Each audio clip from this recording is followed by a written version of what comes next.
సాయిరామ్.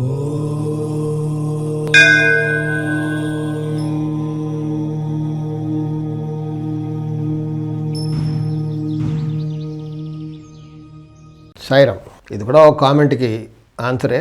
ఒకరు ఏమడుగుతున్నారంటే, గురుగారు ఎలాంటి దోషం ఉంటే ఎలాంటి డిజీజ్ వస్తుంది?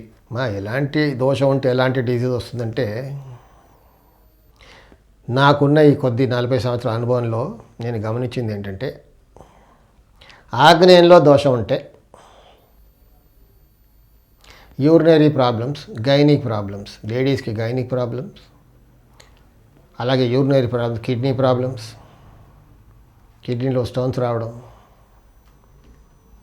లేడీస్కి యూట్రస్ తీసేయడం, ఇలాంటివి జరుగుతూ ఉంటాయి. వాయువ్య దోషం బ్రీతింగ్ ప్రాబ్లం, డస్ట్ అలర్జీస్. ఉత్తరంలో దోషం ఉందనుకోండి, చర్మ వ్యాధులు.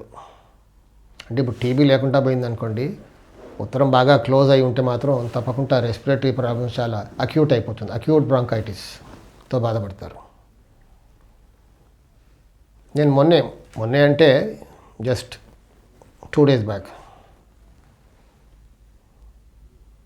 ఒక ఇల్లు చూశాను.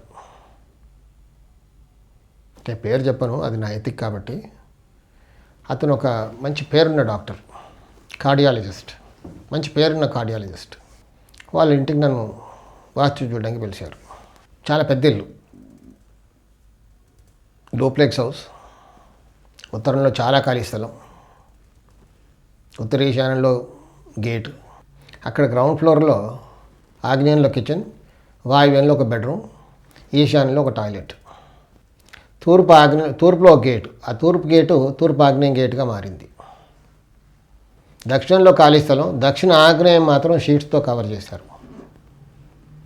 నైరుతిలో చక్కగా ఒక సర్వెంట్ క్వార్టర్ ఉంది, కానీ దక్షిణం ఖాళీ స్థలాన్ని మాత్రం దక్షిణ ఆగ్నేయం మాత్రం కప్పేశారు.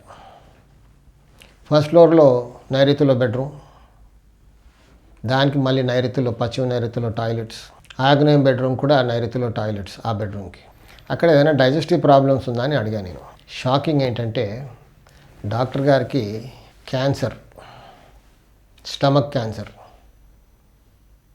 క్యాన్సర్తో బాధపడి ఆపరేట్ చేసి ఏదో చేశారు స్టమక్ని. Now is okay, but health ఇలా అయిపోయాడు. ప్రాక్టీస్ కూడా మానేశాడు ఇప్పుడు. అంటే అక్కడ తూర్పు ఆగ్నేయం గేటుగా మారింది. ప్లస్ ఆ ఇంటికి ఈశాన్యం కూడా కట్టు. ఇంటికి మాత్రం అలా ఎల్ షేప్గా, అంటే ఈశాన్యం లేకుండా చేశారు దానికి. వాయువ్యం బెడ్రూమ్లో పడుకుంటున్నాడు, అంటే నైరుతి బెడ్రూమ్లో పడుకునేప్పుడు ఇదంతా జరిగింది. అక్కడ కూడా ఈశాన్యం కట్టు. సో నేను చాలా చోట్ల గమనించింది ఏంటంటే, ఈశాన్యం నైరుతి దోషం ఉన్న దగ్గర ఇలా క్యాన్సర్తో బాధపడుతూ ఉన్నారు. కొన్నిసార్లు చాలా క్రానిక్ హెల్త్ ప్రాబ్లమ్స్ కూడా బాధపడుతూ ఉంటారు. ఉత్తరంలో అంటే బ్రీఫ్గా చెప్పాలి అంటే, ఉత్తర వాయువ్యం దోషం, ఉత్తర వాయువ్యం డౌన్ అయిందనుకోండి, అక్కడ హియరింగ్ ప్రాబ్లమ్స్తో బాధపడుతుంటారు. ఇలా చెప్పుకుంటూ పోతే మనకు చాలా ఉందనుకోండి. మీకు బ్రీఫ్గా తెలియడానికి ఇలా చెప్పాను నేను. సాయి రక్ష.